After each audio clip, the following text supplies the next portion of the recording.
आइए आज हम लोग स्टडी करेंगे फीमेल रिप्रोडक्टिव सिस्टम। तो इसके अंतर्गत नीट में जो क्वेश्चन पूछे गए हैं उसके बारे में स्टडी करेंगे। तो पहला 15वां क्वेश्चन है हमारा। कह रहा है hysterectomy is surgical removal of, यानी जो हिस्टेरेक्टोमी शब्द है ये सर्जरी द्वारा किसी चीज को हटाने का एक शब्द है। टॉमी का मतलब काट के हटा देना। हिस्टेरेक्टोमी का मतलब क्या? तो देखिए, इसको याद रखिए कि महिलाओं में हिस्टीरिया एक बीमारी होती है, तो उसी से संबंधित है हिस्टेरेक्टोमी।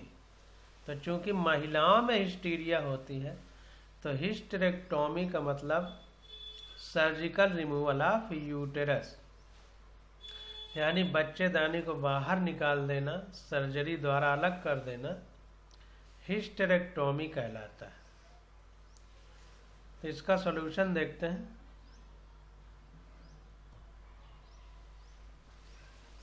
तो देखिए 15 का सी विकल्प सही है। कह रहा है hysterectomy is the surgical removal of uterus.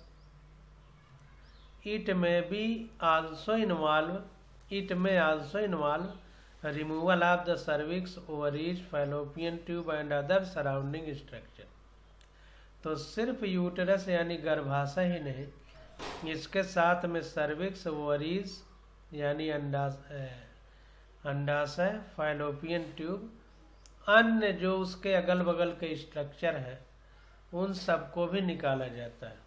यानी कुल मिलाकर के मादा जनन अंग को निकाल देना हिस्टेरेक्टोमी है।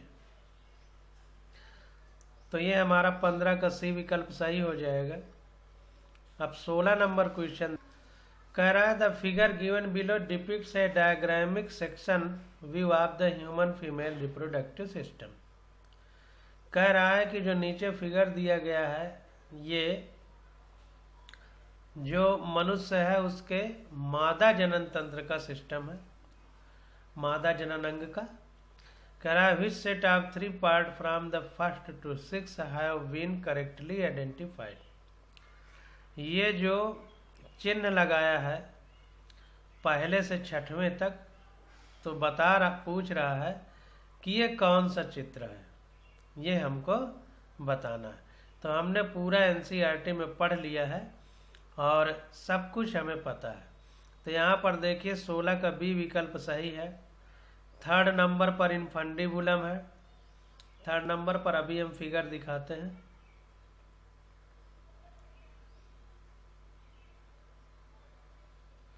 फोर नंबर पर देखिए ये फिम्ब्रियाई है, जो उंगली जैसी संरचना थी। फिगर में भी आप देख सकते हैं एनसीईआरटी में। ये देखिए इनफंडिबुलम, ये फिम्ब्रियाई। पूरा भाई फिगर बनाया है एनसीईआरटी का कि नहीं? एनसीईआरटी से बाहर कुछ भी पढ़ने की जरूरत नहीं। इसके बाद ये देखिए एम्पुला है।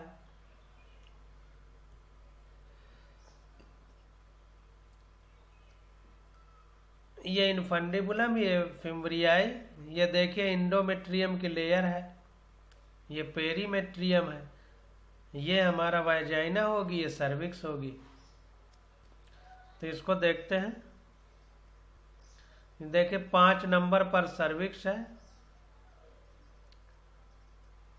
6 नंबर पर ये 3 ही पूछा है, मतलब जो करेक्ट है वो पूछा है। तो बी करेक्ट है हमारा। 3रे नंबर पर इनफंडिबुलम, 4थे नंबर पर फिम्ब्रियाई, 5वें नंबर पर सर्विक्स, 6वें नंबर पर वाजाइना, 2रे नंबर पर पेरीमेट्रियम, पहले नंबर पर इंडोमेट्रियम। मतलब हम लोगों ने सारे पढ़ लिए। ये देखिए endometrium, myometrium, perimetrium, vagina, cervix, cervical canal. ये देखिए सर्विक्स है, सर्वाइकल कैनाल है, ध्यान दीजिए। जहाँ तक सर्वाइकल कैनाल, हाँ सर्वाइकल कैनाल पे 5 नंबर लिखा है, तो ये सर्वाइकल कैनाल है। ये पूरे भाग को सर्विक्स बोलते। ये चूंकि नली में तीर लगाया है तो सर्वाइकल कैनाल होगी। तो 16 का बी विकल्प हमारा करेक्ट हो जाएगा। ये देखिए 16 का बी विकल्प हमारा करेक्ट है। अब यहाँ पर ये दुनिया का तमाशा लिखा है, इसमें अपना समय बर्बाद करने का कोई मतलब नहीं। हम लोगों ने एनसीईआरटी में मैच कर लिया। अब 17 नंबर क्वेश्चन देखते हैं। कह रहा है the part of fallopian tube closest to the ovary is. तो ओवरी के जो सबसे नजदीकी है फाइलोपियन ट्यूब का वो कौन सा भाग है? तो वो है इनफंडिबुलम। अभी ऊपर ही फिगर में हमने देखा है, इसको देखते हैं। ये देखिए ओवरी है, ओवरी के सबसे क्लोजेस्ट कौन है? इनफंडिबुलम, सबसे पास में, इसलिए इनफंडिबुलम हमारा करेक्ट हो जाएगा। अगर फिगर आपको याद है तो सारे क्वेश्चन निकल आएंगे। तो 17 का बी देखिए ऑप्शन करेक्ट है। फिगर हमने देख लिया, अब तमाशा पढ़ने की कोई जरूरत नहीं, टाइम नहीं बर्बाद करना। 18 नंबर क्वेश्चन देखते हैं। कह रहा है Bartholin gland are situated. Bartholin gland कहाँ सिचुएटेड होती है? तो देखिए बर्थोलिन को याद रखिए बर्थ से। बर्थ यानी बच्चे को जन्म कौन देता है? महिला देती है, फीमेल। तो बर्थोलिन किसमें होगी? महिला में, फीमेल में। तो gland are situated on either side of vagina in human. मनुष्य में, मतलब मनुष्य प्रजाति में जो महिला है, फीमेल है, उसकी वाजाइना यानी योनि के इधर उधर बर्थोलिन ग्लैंड पाई जाती है। तो 18 का सी विकल्प हमारा करेक्ट हो जाएगा। देखें, हो सकता है फिगर में बनाया, ये देखें नहीं बनाया है, यहाँ पर पाई जाती है अगल बगल। मेल में बल्बो यूरेथ्रल ग्लैंड और फीमेल में बर्थोलिन ग्लैंड, ये याद रखिए। अब देखिए गैमिटोजेनेसिस से रिलेटेड क्वेश्चन हमसे पूछे जाएंगे, तो इस पर सचेत रहना है। पढ़ा तो बहुत अच्छे से गया है। पहला क्वेश्चन है mitotic division of secondary oocyte is completed. तो जो द्वितीयक अंड कोशिका है, सेकेंडरी oocyte है, तो उसमें कह रहा है मियोटिक डिवीजन, माइटोटिक नहीं मियोटिक, अर्धसूत्री विभाजन कब कंप्लीट होता है, ये पूछ रहा है। तो सेकेंडरी oocyte में जो मियोटिक डिवीजन है वो कंप्लीट होता है at the time of fusion of sperm with ovum. जब स्पर्म का ओवम से फ्यूजन होता है, मिलन होता है, संलयन होता है, उस समय सेकेंडरी oocyte में मियोटिक डिवीजन यानी अर्धसूत्री विभाजन होता है। हमने आपको बताया था कि पहला अर्धसूत्री विभाजन जो होता है प्राइमरी oocyte से जब सेकेंडरी oocyte बनती है, तो उसमें क्या होता है कि 23 जोड़े क्रोमोसोम अलग अलग हो जाते हैं। और अगली बार में क्या होता है, जब सेकेंडरी oocyte से oocyte बनती है तो उनके धागे अलग होते हैं, धागे अलग अलग जाते हैं। 23 जोड़े नहीं, 46 क्रोमोसोम होते हैं, तो 23 अलग होते हैं, 46 जोड़े नहीं, 46 क्रोमोसोम होते हैं, मतलब मेल में या फीमेल में। तो उसका आधा 23 अलग होते हैं क्रोमोसोम। फर्स्ट मियोटिक डिवीजन, प्रथम अर्धसूत्री विभाजन, जब प्राइमरी स्पर्मेटोसाइट या प्राइमरी oocyte से प्राइमरी सेकेंडरी स्पर्मेटोसाइट या सेकेंडरी oocyte बनता है। और जब सेकेंडरी oocyte से oocyte बनती है तो 23 जो अब हैं, उन 23 के जो धागे हैं, एक एक क्रोमोसोम में 2 धागे हैं, और प्रत्येक धागे को क्रोमैटिड बोलते हैं, 100 बार बता चुके। तो वो अलग होते हैं, तभी एक अकेला बचता है। देखिए जोड़ा में नहीं लिखा जाता, या तो X लिखा जाता है, या स्पर्म है तो XY लिखा जाता है। तो कब ये विभाजन होता है? At the time of fusion of sperm with ovum. जब स्पर्म ओवम का मिलन होता है, उस टाइम पर ये कह सकते हैं कि सेकंड मियोटिक डिवीजन होता है। अब देखें, इसको पढ़ लेते हैं विस्तार से। कैराई in human the secondary oocyte is produced when the primary oocyte grows in size and completed in first meiotic division। तो सेकेंडरी oocyte तब बनती है जब प्राइमरी oocyte बड़ी हो जाती है साइज में और उसमें पहला अर्धसूत्री विभाजन कंप्लीट हो जाता है। The secondary oocyte will be halted at this stage of metaphase of meiosis second until fertilization takes place। कह रहा है जो सेकेंडरी oocyte है वो इसी स्टेज में बनी रहती है जिसको मेटाफेज स्टेज बोलते हैं, जिसमें मियोसिस सेकंड होना चाहिए अनटिल फर्टिलाइजेशन टेक्स प्लेस। जब तक निषेचन की स्थिति नहीं आ जाती तब तक ये इसी स्टेज में बनी रहती है। Thus when sperm cell fertilize the female sex, जैसे ही जो शुक्राणु कोशिका है वो फीमेल सेक्स सेल यानी अंडाणु या ओवम को निषेचित करती है, फर्टिलाइज करती है, the secondary oocytes rapidly completed the remaining stage of meiosis second. तो उसी समय बहुत जल्दी में, रैपिडली मतलब बहुत जल्दी में, अपने द्वितीय अर्धसूत्री विभाजन ये सेकेंडरी oocyte कंप्लीट करते, giving rise to ovum with which the sperm cell united, giving rise the ovum with which the sperm cell united. और ओवम के पास जो है ये स्पर्म सेल आती है और यूनाइट मतलब एक हो जाती। तो मोटी मोटी भाषा में अगर हम लोग समझें थोड़ा सा दिमाग लगा करके, जैसे आप नीट की तैयारी कर रहे हैं या जो बच्चे 11 में हैं या 12 में हैं अभी आराम से तैयारी कर रहे हैं, इनका पहली बार पढ़ाई चल रही, अब जैसे परीक्षा आ जाएगी तो फटाफट रिवीजन करेंगे।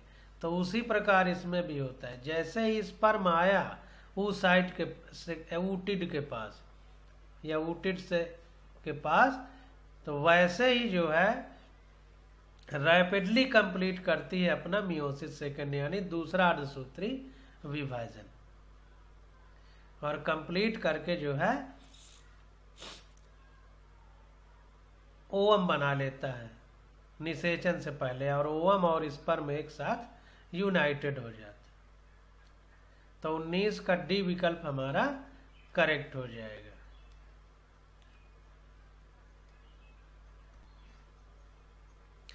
तो 19 का डी विकल्प करेक्ट हो गया, बता दिया हमने। अब देखिए 20वां नंबर क्वेश्चन आ जाता है, कह रहा है the difference between spermatogenesis and spermiation is. Spermatogenesis और स्पर्मिएशन में क्या अंतर है, बहुत बार हम लोग पढ़ चुके हैं।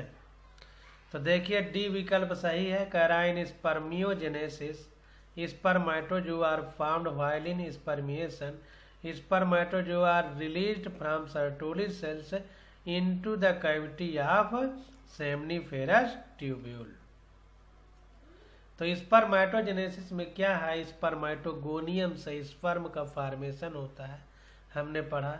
और स्पर्मिएशन का मतलब क्या होता है, स्पर्मिएशन का मतलब होता है जो स्पर्मेटोजोआ यानी स्पर्म है वो रिलीज होते हैं कहाँ पर, सेमनीफेरस कैविटी में। कहाँ से, सर्टोली सेल्स से। सर्टोली सेल से रिलीज होकर के सेमनीफेरस ट्यूब्यूल में जाते हैं स्पर्म। तो इस प्रक्रिया को स्पर्मिएशन बोलते हैं, और स्पर्मेटोगोनियम से स्पर्म बन जाने की प्रक्रिया स्पर्मेटोजेनेसिस कहलाती है। तो 20 का डी विकल्प हमारा करेक्ट हो जाएगा।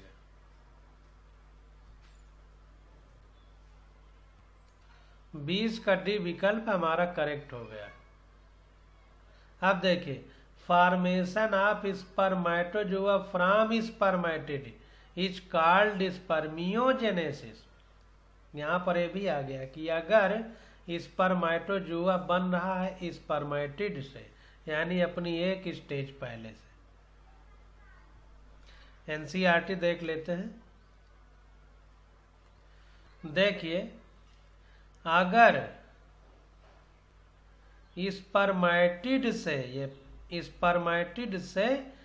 स्पर्मेटोजोआ बन रहा है तो स्पर्मियोजेनेसिस है, बहुत बार बता चुके, वही चीज बार बार रिपीट हो रही है।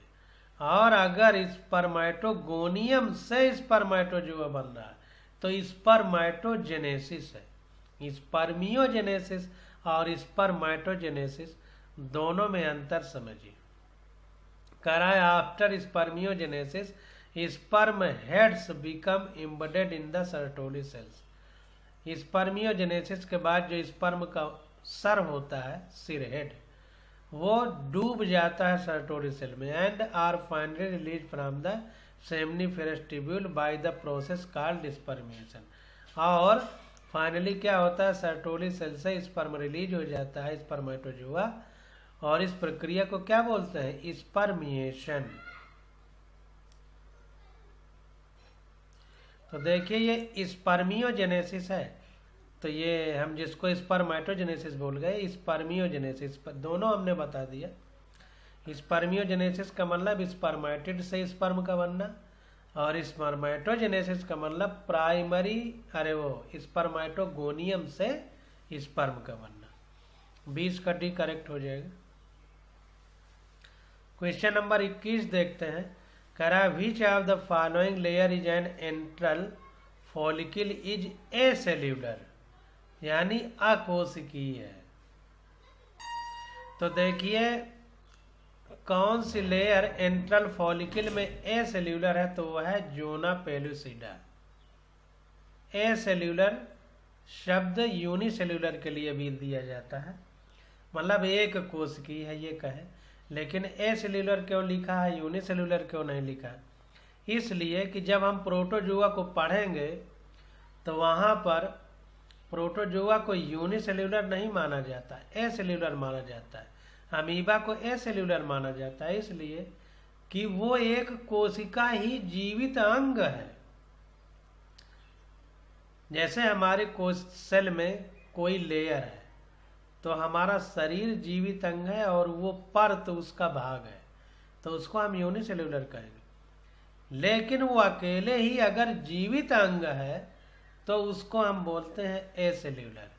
तो इसीलिए यहाँ पर एंट्रल फॉलिकल की जो लेयर है इसको एसेल्यूलर कहा जा रहा है। वो कौन सी है, जोना पेलुसिडा। तो ये देखिए ovum surrounded by few sperm, ये कुछ शुक्राणुओं से अंडाणु घिरा हुआ है, और इसी के जो ऊपर बाहर वाली लेयर है एसेल्यूलर है, अकोशिकीय है, यही जोना पेलुसिडा है। तो इसी लेयर की बात की जा रही है। अब अगला क्वेश्चन देखते हैं 22 नंबर। करा which of the following cells during gametogenesis is normally diploid. तो कौन सा स्ट्रक्चर है गैमेटोजेनेसिस, मतलब कि शुक्राणु के जनन बनने के समय जो सामान्यतः द्विगुणित होता है। तो हमने पढ़ा था कि जो स्पर्मेटोगोनिया है इसमें अर्धसूत्री विभाजन होता है तो प्राइमरी स्पर्मेटोसाइट बनती है। तो यही स्पर्मेटोगोनियम हमारी डिप्लॉयड है।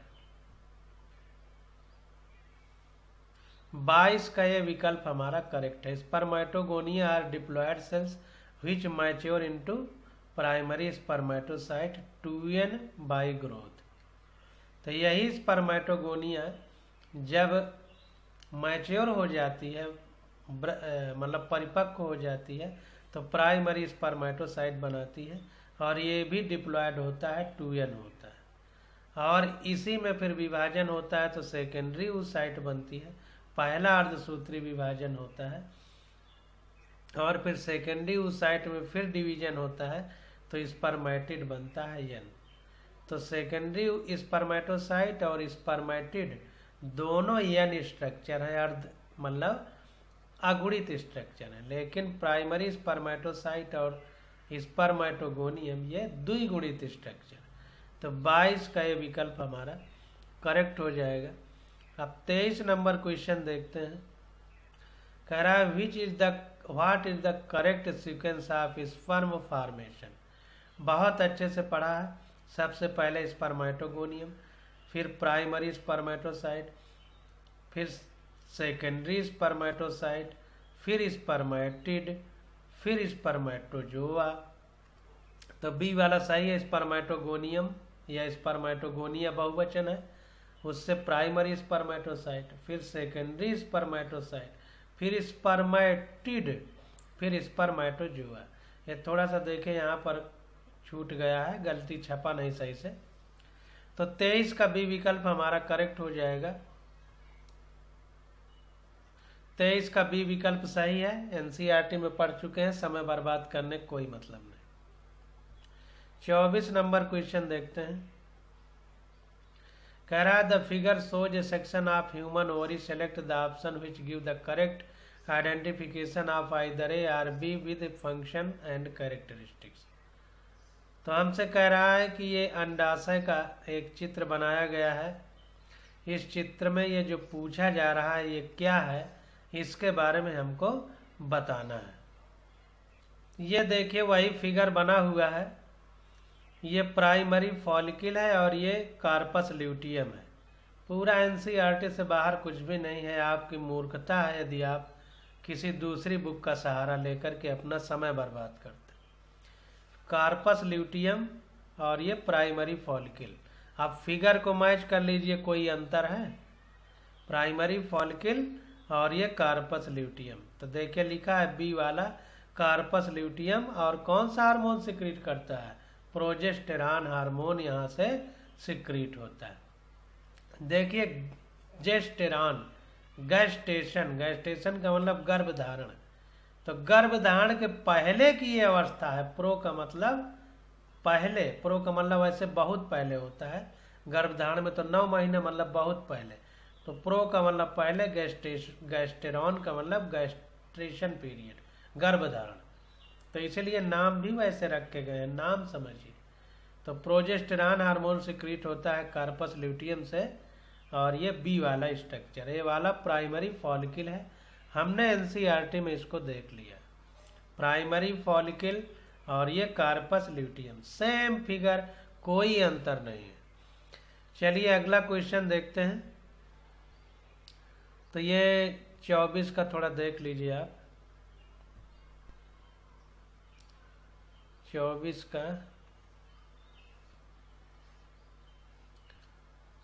का ये सही है आंसर। अब देखें, इसको थोड़ा सा डिटेल भी पढ़ना जरूरी है क्योंकि पूछा जाता है। तो देखिए कह रहा है the zona granulosa and theca cells of Graafian follicle remaining in the ovary after ovulation and some surrounding capillaries are connective tissue involve into the corpus luteum है टेम्पोररी एंडोक्राइन। कुछ नहीं, ध्यान देना। कार्पस ल्यूटियम जो है, Graafian follicle जब के अंदर अंडाणु है, ओवम, जब फट जाती है अंडाणु बाहर निकल आ जाता है, तो जो खोल बचता है वो कार्पस ल्यूटियम है। एक प्रकार के अंतःस्रावी ग्रंथि की तरह काम करती है। टेम्पोररी, परमानेंट नहीं, टेम्पोररी मतलब कुछ समय के लिए। The corpus luteum produces progesterone and in the event of fertilization. कह रहा है कि जो कार्पस ल्यूटियम है हमारी, वो क्या निकालती है? प्रोजेस्टेरॉन। ये इवेंट है and in the event of fertilization, यानी फर्टिलाइजेशन की घटना भी यही करवाएगा। Provide the required progesterone until the placenta is formed. अगर प्लेसेंटा बन जाती है, अपरा बन जाती है, तो ये प्रोजेस्टेरॉन की जरूरत को पूरा करता है। In the absence of fertilization, अगर फर्टिलाइजेशन नहीं होता, the life span of the corpus luteum is 14 days. तो फिर क्या होता है? कार्पस ल्यूटियम केवल 14 दिन की जिंदगी अपनी जी पाती है। It then degenerate into a corpus albicans. तब ये कार्पस ल्यूटियम खत्म होकर के एक छोटा सा, इसका जैसे जीवाश्म बच जाते हैं वैसे टुकड़ा बचता है, जिसको कार्पस एल्बिकेंस बोलते हैं। Which is mainly A scar tissue.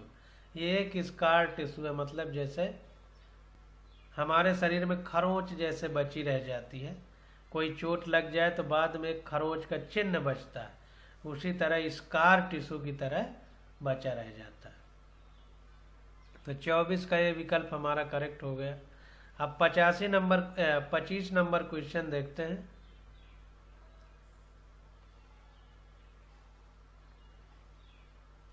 कह रहा है विच one of the following statement is falls in respect of viability of mammalian sperm.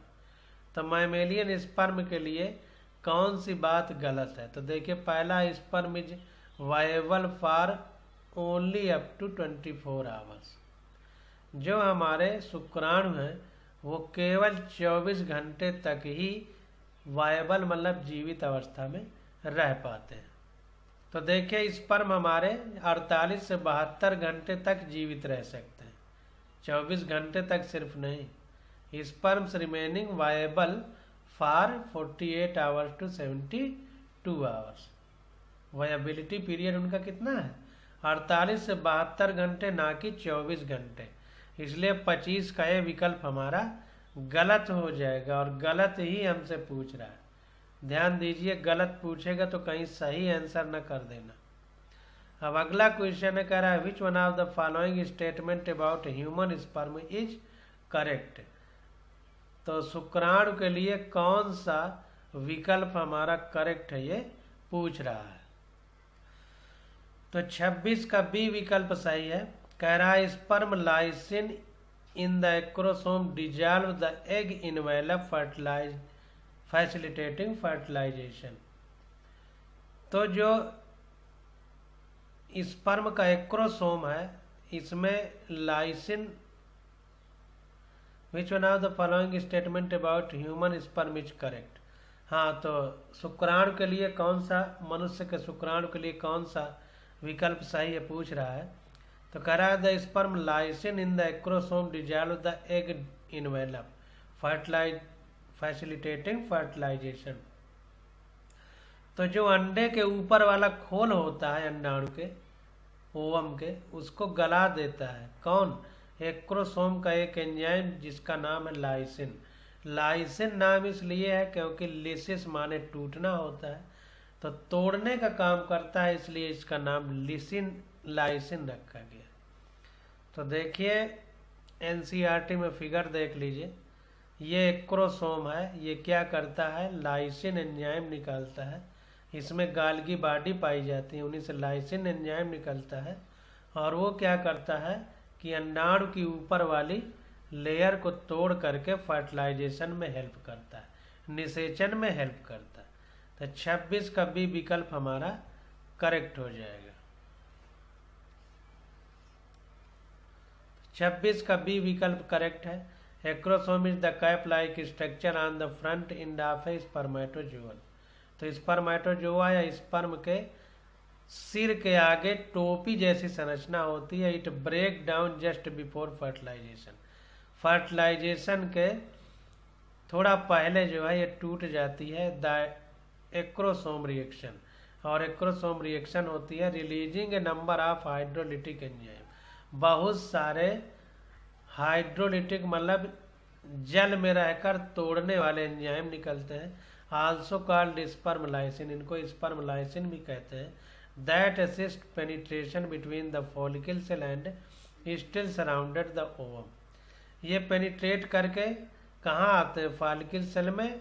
That still surrounded the ovum, जो अंडाणु को घेरे रहती है। दस फैसिलिटेटिंग फर्टिलाइजेशन, इस प्रकार से निषेचन में सहायता करता है। Failure of the acrosome reaction is the cause of male infertility.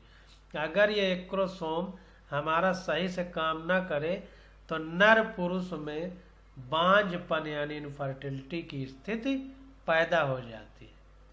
तो 26 का भी विकल्प हमारा करेक्ट है। अब 27 नंबर क्वेश्चन देखते हैं।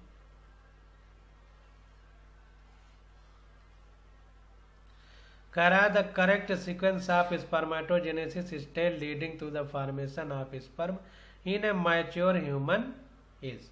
पूरा हमको पता है, स्पर्मेटोगोनियम, फिर स्पर्मेटोसाइट, फिर स्पर्मेटिड, फिर स्पर्म। 27 का ये विकल्प करेक्ट होगा। पूरा क्या है?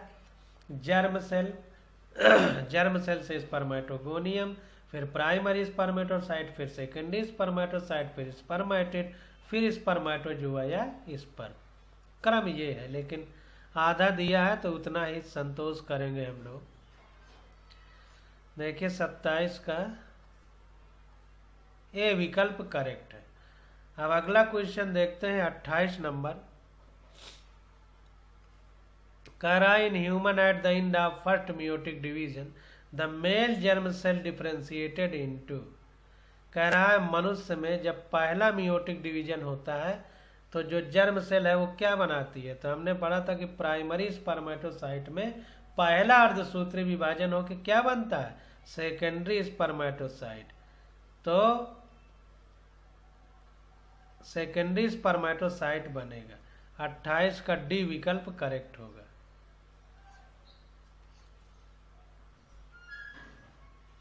28 का देखिए डी विकल्प करेक्ट है। एनसीईआरटी में बहुत अच्छे से पढ़ चुके हैं, समय बर्बाद नहीं करेंगे।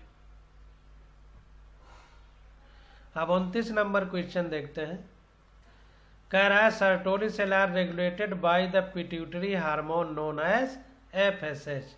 एफएसएच और एलएच दो हार्मोन निकालते हैं पीयूष ग्रंथि के अग्रभाग से, एंटीरियर पिट्यूटरी से। पिट्यूटरी कहाँ पाई जाती है, हमारे मस्तिष्क में। कौन हार्मोन निकलते हैं, एलएच और एफएसएच। एफएसएच सर्टोली सेल को कंट्रोल करता है और एलएच ओवुलेशन यानी अंडोत्सर्ग को मेंटेन करता है। पढ़ चुके हैं। 29 का बी करेक्ट है। 29 का बी करेक्ट है। और सर्टोली सेल क्या काम करती है, नर्सिंग सेल है। स्पर्मेटोजेनेसिस में ये भोजन प्रदान करने का काम करती है। तो 29 का बी विकल्प हमारा करेक्ट हो जाएगा। अब 30 नंबर क्वेश्चन देखते हैं। कह रहा है the middle piece of the sperm contain. Middle piece में क्या पाया जाता है, पढ़े थे माइटोकांड्रिया। ये देखिए बड़े बड़े अक्षर में लिखा है, ये मिडिल पीस है mitochondria, energy source of swimming. तैरने के लिए ऊर्जा यहीं से मिलती है। क्यों, क्योंकि माइटोकांड्रिया को ऊर्जा का पावर हाउस कहा जाता है। Power house of the cell is called mitochondria. Mitochondria में एटीपी पाई जाती है। एटीपी ऊर्जा का सिक्का कहलाते हैं। जैसे क्वाइन, किसी भी चीज को खरीद सकते हैं पैसे से, सिक्के से, वैसे माइटोकांड्रिया के अंदर पैसा या सिक्का कौन सा है, एटीपी। उसी ऊर्जा का उपयोग करके ये स्पर्म हमारा तैरता है। तो इस प्रकार से 30 क्वेश्चन हम लोगों ने कर लिए।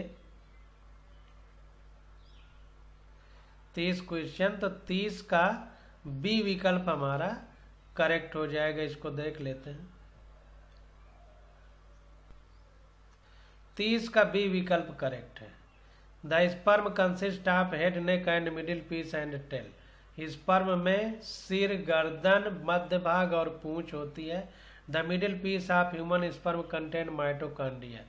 जो मध्य भाग होता है नर शुक्राणु में, वहां पर माइटोकांड्रिया पाई जाती है। Coiled around the axial filament. और कुछ पढ़ने की जरूरत नहीं है, समय बर्बाद करना है। तो 30 का बी हमारा करेक्ट है। अब 31 नंबर क्वेश्चन आ जाता है। इसकी स्टडी हम लोग अगले लेक्चर में करेंगे। आज बस यहीं तक।